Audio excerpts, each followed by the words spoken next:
All right, it's exactly 12:10 now, and I know some are just finishing classes and would be able to join us later as we progress.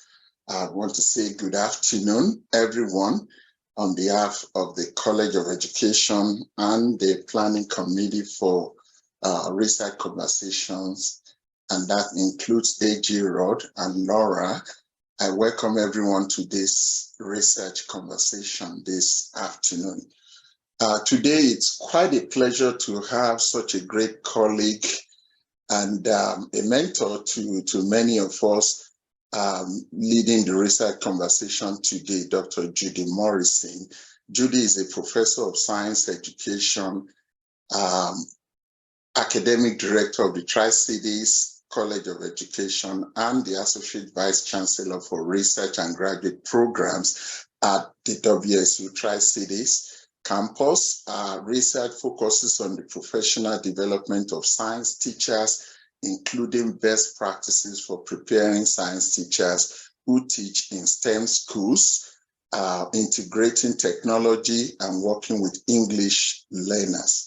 Dr. Morrison is also very interested in finding out students' understanding of science concepts in the classroom, students' interest in using science notebooks as a formative assessment tool, and in using scientists in the professional development of science teachers.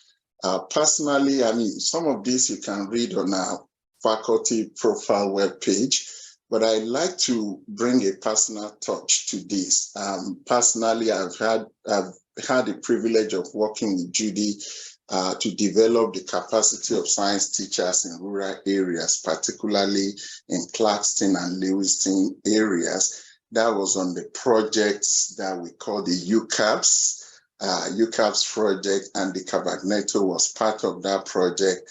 I saw firsthand Judy's professionalism and our dedication to empowering science teachers. I mean, Judy will travel all the way from the Tri-Cities down here, and always on time, always ready to go, working with science teachers. She's very deeply committed to that work, and over the past few years, I have also had the privilege of being on the College of Education leadership team with Judy, and we truly value her wisdom at all levels in all conversations.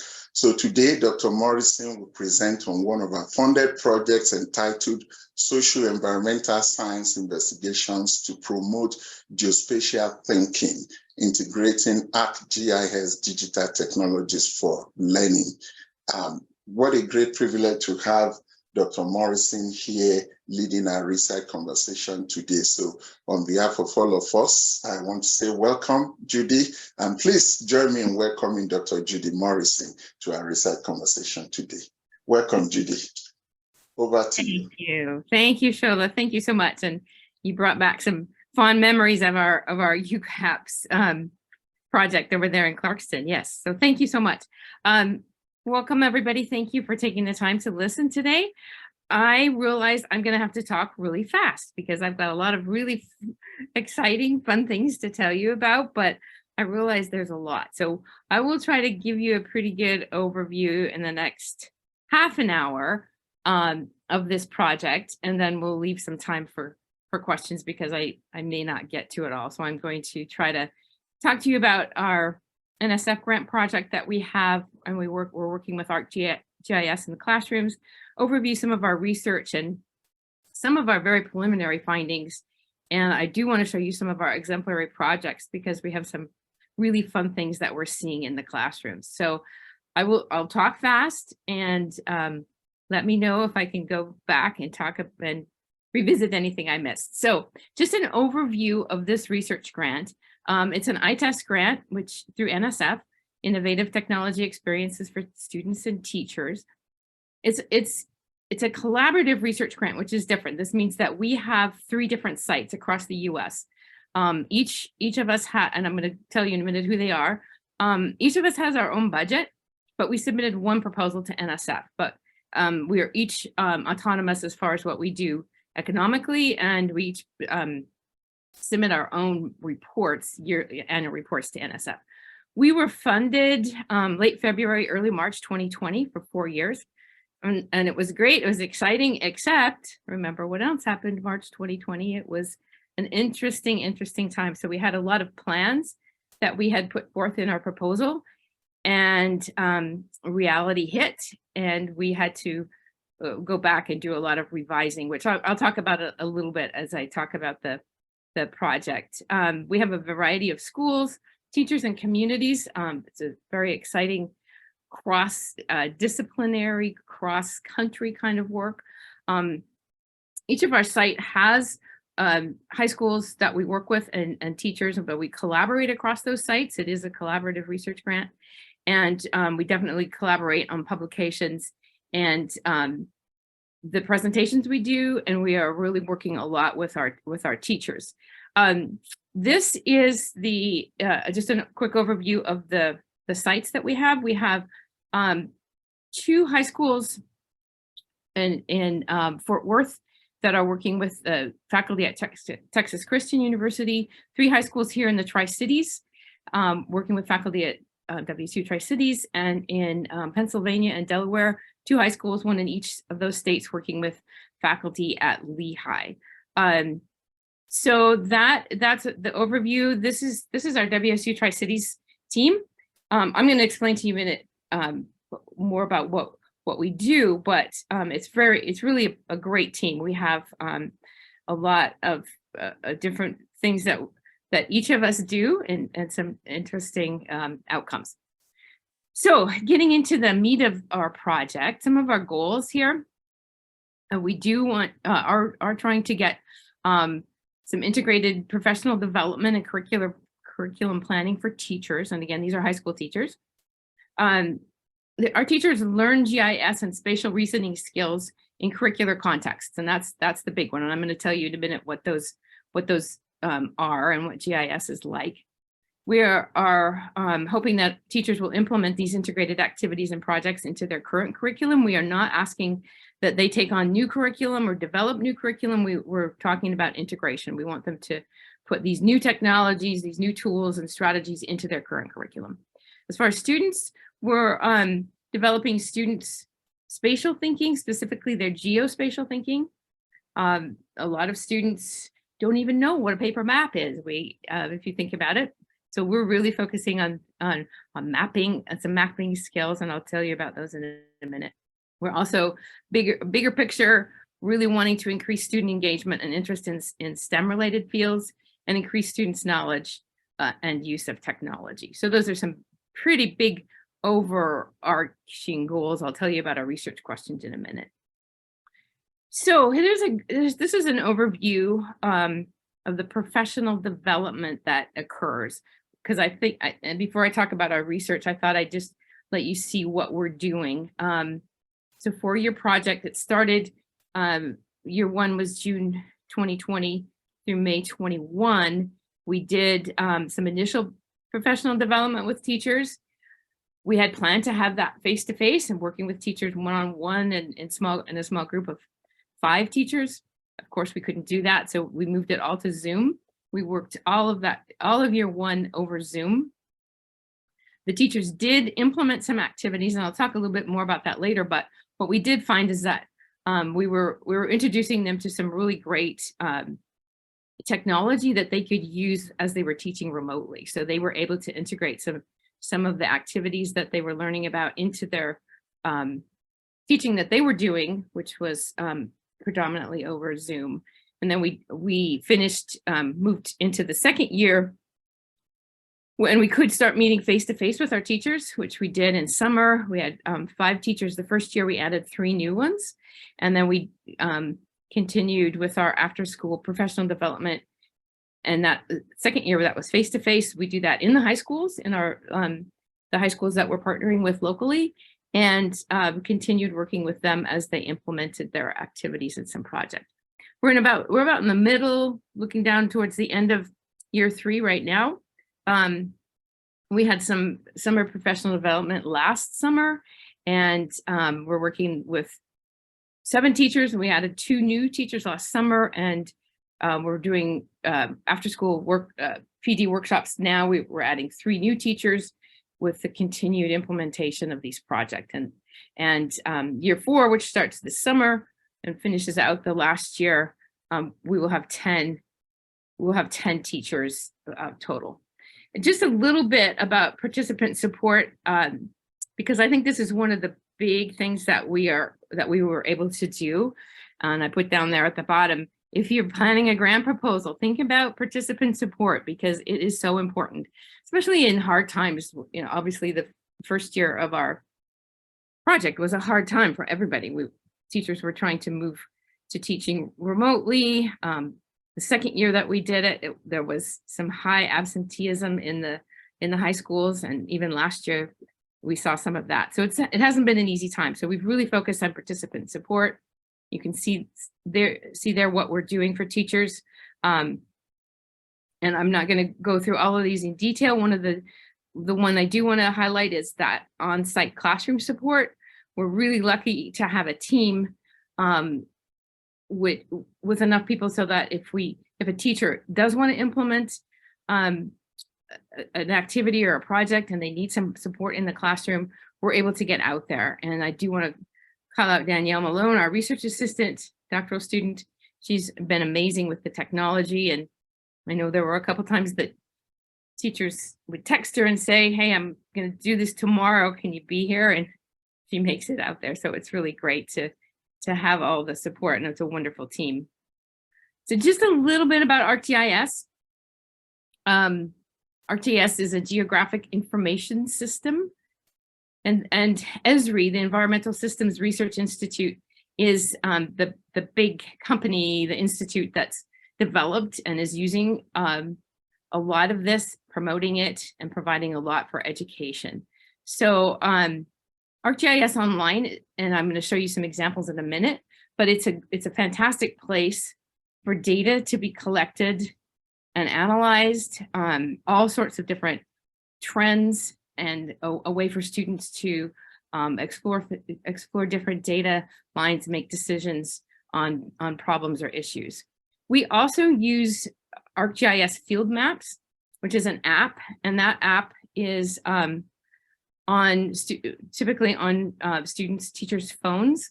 So with that app, and I'll show you some examples in a minute, students can go out into the field, collect data, take pictures, and that data then is mapped into the ArcGIS Online because it synchronizes with the platform. Story Maps is another really great app. I don't have time to talk a lot about those today, but it's a way, and we're seeing our teachers are using Story Maps a lot. It's a series of slides with embedded maps that students can make, teachers can make, and teachers are often using them for presentations. Here's an example of a map. This is just a screenshot. This is a map that it's just very basic. I just wanted to show you what it might look like. This, you can look over in the left to the legend there. These are Washington Lakes data. So these data were just taken off of the ArcGIS Online system. We just found a layer and mapped it. But what I wanted to show you is then the user can then make the dots bigger, smaller, different shapes. And by clicking on each of these, the data that is there, I just clicked on Bead Lake, and all of the data, pictures, anything that is put into the system can come up on that. So I just wanted to show you that. I think I have another. Yes, this is a map that we actually did last summer when we were doing our PD. Those of you that know the Tri-Cities, this is WSU Tri-Cities up here, up on the Columbia River. We were testing river water quality. So we did tests. So we, on our phones with our field map apps, some of us on the team went out and collected data. And then during the PD session, we had teachers collecting data here on campus. But this is some data that were collected from the Yakima River. Here's a small stream over in South Richland, and then the one that I opened the box for is over on the Snake River. So again, data is collected on the phone and the field maps. You can take a picture.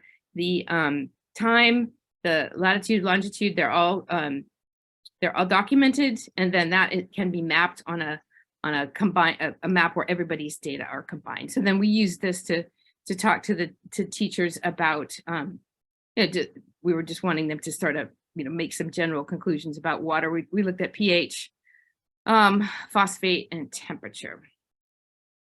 So just a really big picture here, our socio-environmental science investigations. This is SESI, this is where we get our name. These are the investigations that we are supporting teachers to learn about and then implement. We want them to be very inquiry-based. We want them to use data collections. That's with the Field Maps app on their phones, and then do analysis with the web-based mapping software that I just showed you some examples. It's really the whole project is really got two pedagogical frameworks: place-based education, and then these socio-scientific investigations. So cultural, social, all of these aspects can be built into these investigations. I'm going to show you some examples in just a second. Local issues and community-based decision-making are important, and we really are encouraging teachers to have students collect data around the school, about their school environment, and then see if they can come up with some decisions. Sorry, I went backwards there. So some research questions. I'm not going to go through all of these because we have a lot. But we're really for teachers, we're really wanting to look at their geospatial technology, look at that use, look at their content knowledge, and then also what we call geospatial technology pedagogical content knowledge. And of course, that has an acronym, the GSTPAC. So we are looking at how teachers are learning how to implement and teach geospatial technology. And we want to look at how they might use it to promote, this is number 2, promote engagement for learners who are typically unengaged. And then also for other learners, English language learners, students with disabilities, and then transferring that across to other areas is a focus of our research. And with students, we want to look at their geospatial technology reasoning, GTR. We're doing that. I'll tell you in a minute how we're collecting data on some of these, and we want to see what kind of variables are occurring as far as improving or impacting that GTR. And we haven't yet, but we're going to be looking at some treatment group of students versus a comparable control group in the high schools, in the 3 high schools we have. Look at their spatial learning, their interest in science and STEM and technology as on the whole. That research practice partnership that I talked about, I know I'm talking really fast. I keep thinking, breathe. Sorry if I'm talking really fast. So the research practice partnership, we put in a great NSF proposal. One of the, when they came back and asked questions and asked for more information, this is what they wanted to hear about. This was a focus from NSF. They wanted to hear about, okay, you've got these 3 sites, you've got these 3 teams, you've got different high schools, different students. What is going on as far as your partnership? What's the partnership with the teachers? What's the partnership across the United States, and how is that happening? So we really added some very focused questions about this research practice partnership, which is ongoing, and of course it's really interesting as it develops. I don't think any of us were really clear what exactly it would look like, but we're looking at how some of the planned components were implemented or not. That had some we had to deal with COVID on that one, and then we really want to look at transferring some of our models across different contexts. So just a quick overview of the methodology here. Again, we're about mid-3rd year. A lot of our student data has not yet been collected in any great depth. We have been doing interviews pre and post with teachers. We have had some teachers come in and stayed with us. They'll stay with us for the whole 4 years. We've had some that have come in for 2 years and left. So it's that's a little fluid. The teachers take questionnaires pre and post every year. So we're looking at their technology use, their curriculum planning, their ideas on project-based learning, and that geospatial technology pedagogical content knowledge, the GSTPAC. And we do observations and collect all their curricular materials. The partnership, we're collecting all our materials. We're doing cross-site observations and interviews, and of course, tracking the PD, keeping a lot of information, keeping a lot of data. So what are we finding so far? We saw that with that GSTPAC, that in the first year, 16 out of 17 teachers, this is across all the sites, did improve. Again, not hugely surprising there, since we started them thinking about these things. We did expect them to improve, and we'll see how that goes over the next 2 years. The classroom observations and our curriculum materials really show that we're getting some integrated projects, and I'm going to show you a couple examples of those. And we do also see that projects developed are really showing some engagement for language learners and students with disabilities. So that's exciting to see that this is something that's not just going to be the upper level STEM classes at the high school. For students, we are seeing some different things that are impacting engagement. We're seeing that not all students are as at ease or comfortable with the technology as we had maybe hoped. Some students, we hear this from teachers and we see it too. Some students are finding this very hard. They say that they can't do it. They find it very difficult, and we're not sure, if that's a remnant of COVID or how to work on that. But some teachers are seeing that the ease of access to these mapping tools. We heard a teacher tell us a week or so ago that they were trying to do it on their phones, and they can do the data collection on their phones easily enough, but doing the mapping and the story maps on their phones, it's not good. It does not work. Now, these students all have their own school issued laptops, so that they shouldn't do them on their phones. The other thing we're seeing is that the high schools that we work with are in trimesters. Trimesters are really not very long. The teachers get those students in, they have them for that trimester, and it's not a lot of time to get them used to this technology, logging in, getting their accounts set up. So we're working on that. The partnership, we're really seeing that that, as I mentioned, the implementation of the planned PD was all revised due to COVID. But that remote learning that first year did not have a large impact. We actually saw some positive effects because we think that the teachers grabbed onto it. They used it. They saw it as some great activities that they could use with their students who were all remote as well. And then we've also seen that sharing components across the 3 sites has strengthened the project. We are learning here about what teachers are doing in Delaware and what teachers are doing in Texas, and it really broadens what we're able to do. And we also, our teachers can collaborate, and they do with teachers at the other sites. So that is something that we really want to continue to build and help them do. These are a couple of examples of activities, and I'm not going to go into these in any detail. These are some activities that we've seen teachers do or have been done on other sites. Students collect data on their school property about trees. The urban heat island is a fairly common activity. We've done that here. As you saw, one thing that we were able to provide for the schools were infrared thermometers. And then go out and measure the outdoor surfaces. And that's a great data collection activity for students, and then it's all mapped. I can show you a map of that later if you want, but and then some students are asked to think about, where is it hot, where is it cool, and built environment scavenger hunt. Students go out, collect data, animals on campus. We had a teacher who was teaching zoology. Had her students go take pictures and document any animal life that they found around the school, which were definitely spiders and ants and those kind of things.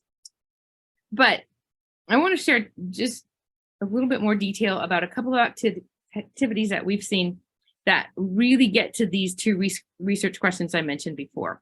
And this is promoting engagement with learners who are typically unengaged, and then how these curriculum activities might support language learners and students with disabilities, because we saw some great examples of this, and we're hoping to see more. So this first one is in a special education classroom. These were 12th grade students, 2 with intellectual disabilities, 3 with learning disabilities, 3 with health impairments. But the teacher had some goals. She really wanted these students to get some authentic experiences of using technology and expand their awareness, just get this something that they were doing on their own, because they did not necessarily ever have any upper level or even mid-level STEM courses that they would have taken. So she did not want them to miss out on technology. So this activity was called Trash is a Problem activity. She had students look at issues around the school that were a problem. It could be investigated. They identified seeing a lot of garbage, and the teacher saw that this really worked well for data collection. So the students went out with field maps on their phones. They were in groups of 2, and they had a lot of support from the teacher and the para. They recorded where trash and garbage cans were. I'll show you a map in a minute. And then they made conclusions about why the trash was in certain areas and why garbage cans weren't used. They came to the conclusion about, and they saw where a lot of this trash was.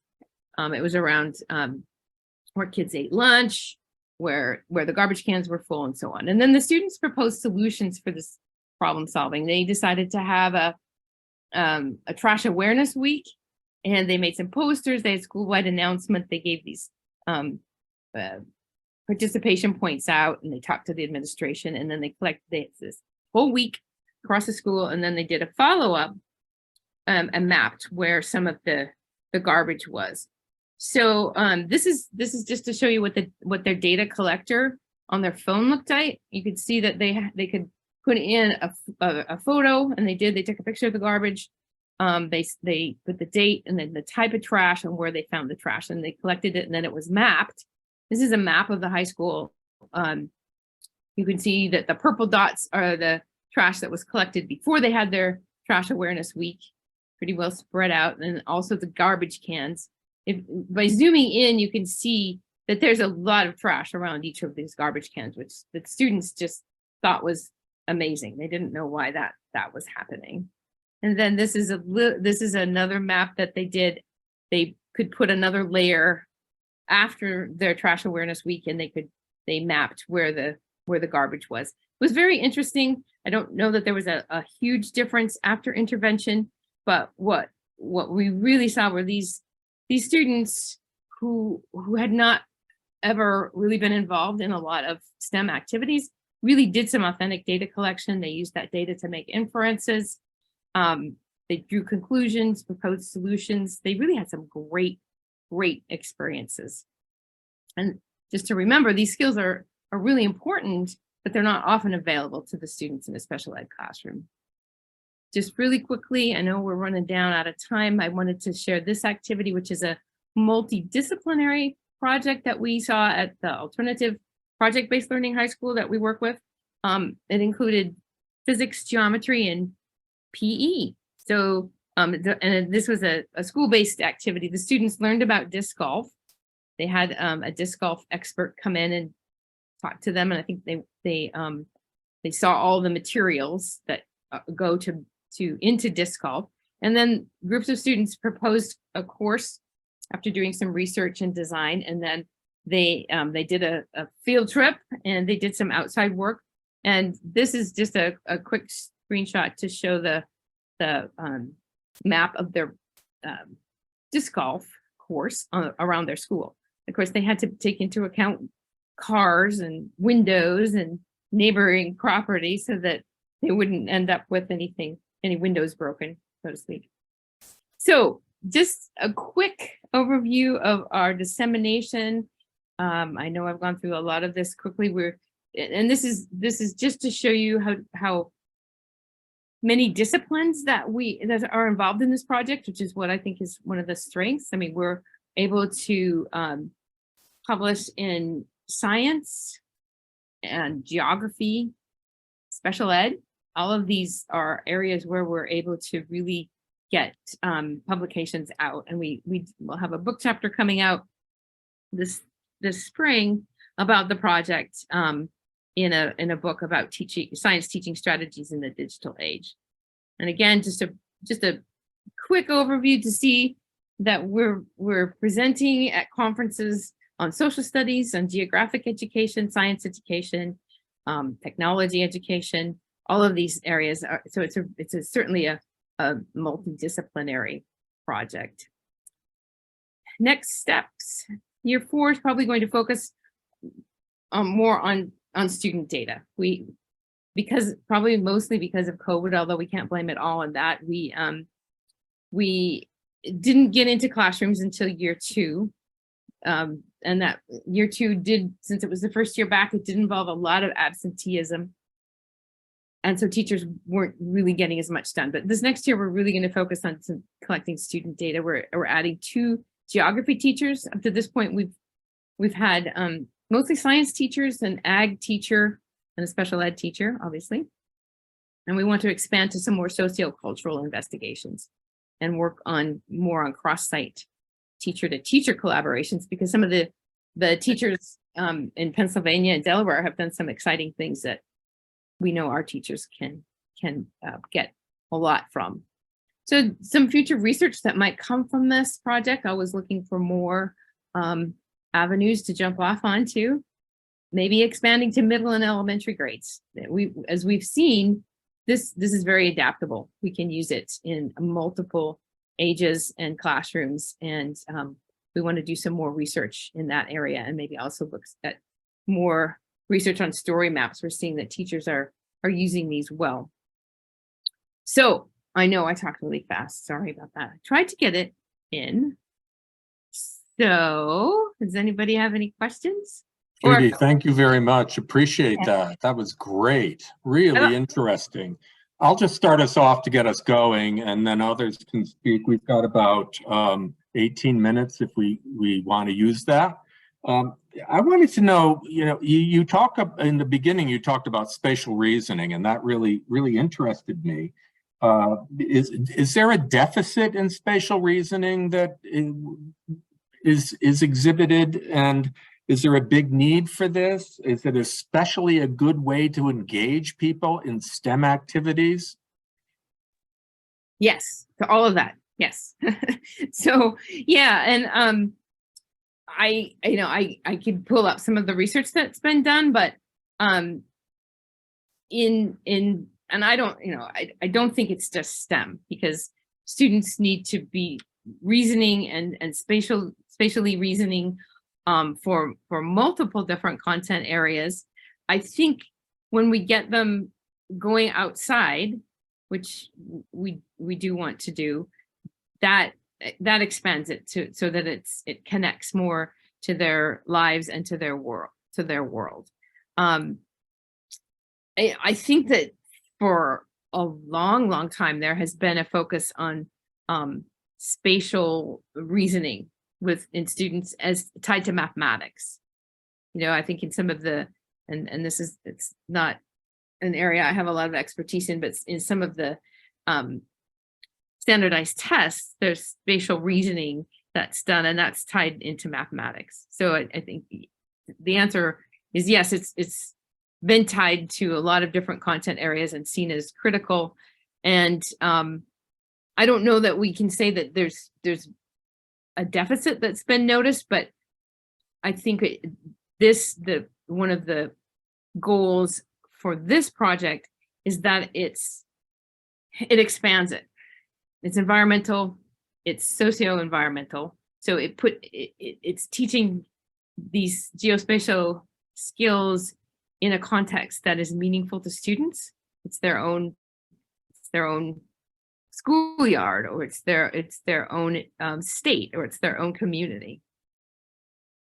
And Judy, I wanted to jump in because I was like nodding up and down as AG was asking this question. I'm like, yes, there's lots of research around the spatial reasoning, and a lot, as Judy pointed out, a lot of that is in the math education realm. So I also know some work that people did locally here, and thinking about like STEM integration and things, but really building, especially for females in STEM, is building those spatial reasoning skills. And there's multiple theories on why there might be gender differences, but we can think about the experiences that that students have coming in related to spatial. So I had a question about just thinking about how are you conceptualizing and actually evaluating, measuring student engagement?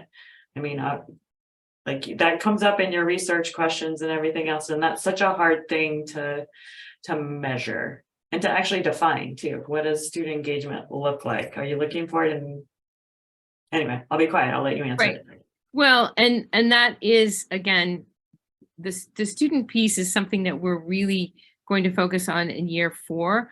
But at this point, what we've seen in both in the special context that I showed you, the special ed classroom and at the alternative school, when we interviewed the teacher in that special ed classroom, she was just adamant that the students took this on and did something prior to which they may not have been active or done anything. So it's anecdotal at this point.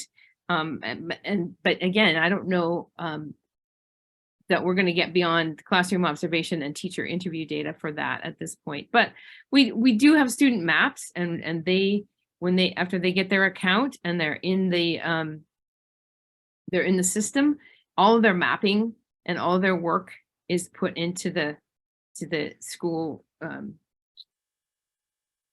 data source, so we have it, so we can see how they are engaged and track that over time.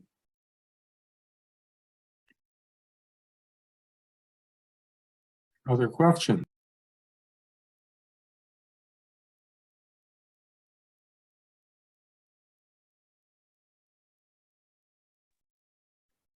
So one thing that I want to do, because I see some of my great team is here, I want to just thank my team, because Jonah, Sarah, Lindsay are here. I don't know if Danielle's here, but we have a wonderful team, and it really makes a difference.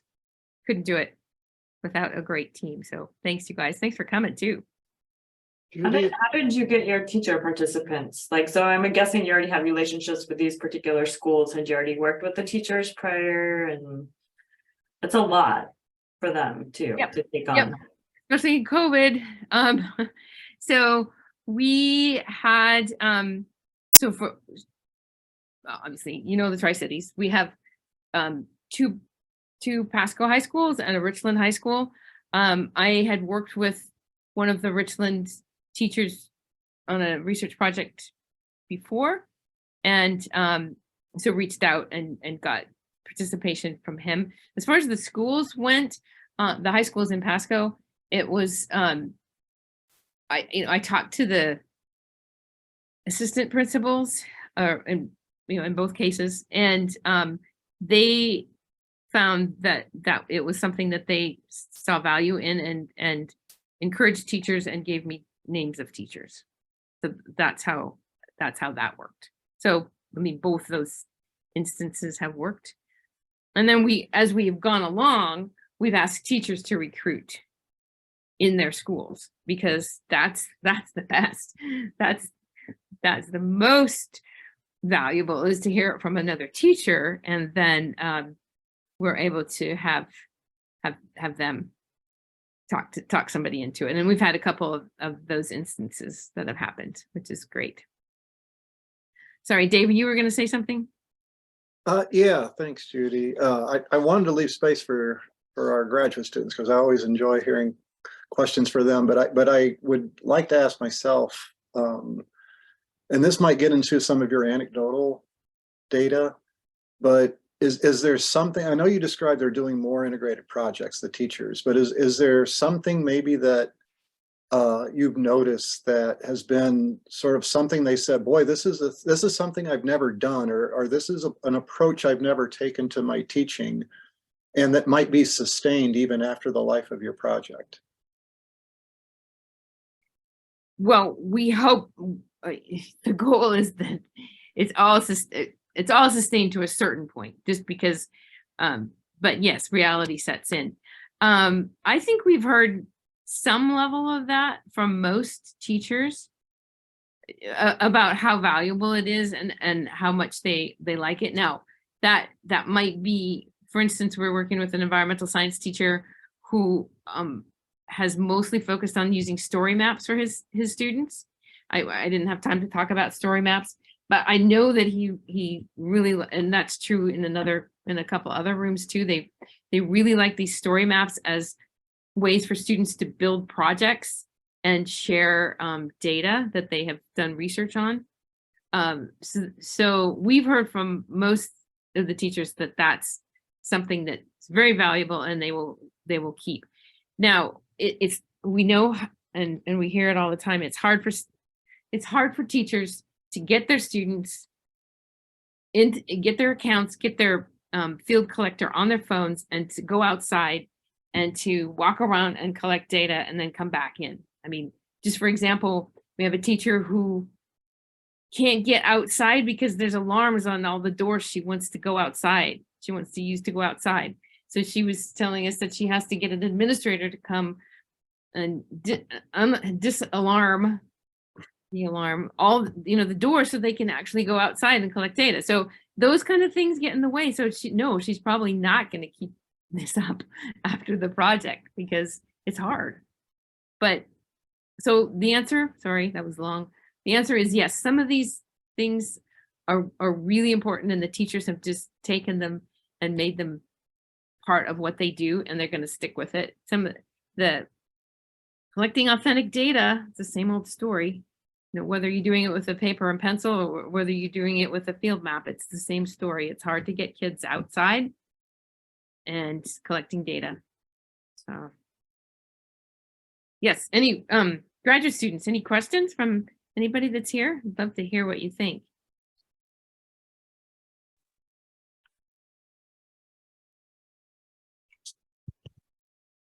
Yeah, thank you for the beautiful presentation. This is so fascinating, and I so much enjoyed the presentation. But I just have a very simple question. I was just wondering if you notice a kind of trend, a kind of difficulties in student learning using using their spatial functioning. How do you support such students? That's a really good question, and I don't know that we're there yet. I mean, I know that we've helped the teachers do that. We've tried to help the teachers support their students, and then, as I mentioned, Danielle Malone is able to go into the classrooms, and she can work one-on-one with students, because we know that some students need that as far as accessing accounts and using the maps. I think, and this doesn't really answer your question, but it's sort of about this whole idea. There's such a variety in a high school classroom of student capabilities about using this technology or maybe any technology. So there are some students that just are on it at the minute they find out about it. They're on it, they use it, and they can go off and do much more than the teacher. Then there's some that just sort of struggle and keep up with the teacher and can do some of it. And then there are some that find it really hard and don't try. So I think, that's the thing, is that the teachers have this wide range of student capabilities. They almost need 5 people in the classroom helping. So I don't know, that doesn't answer your question, but I think it's something that we need to find a way to support, or find ways to get our teachers better able to deal with that that wide range.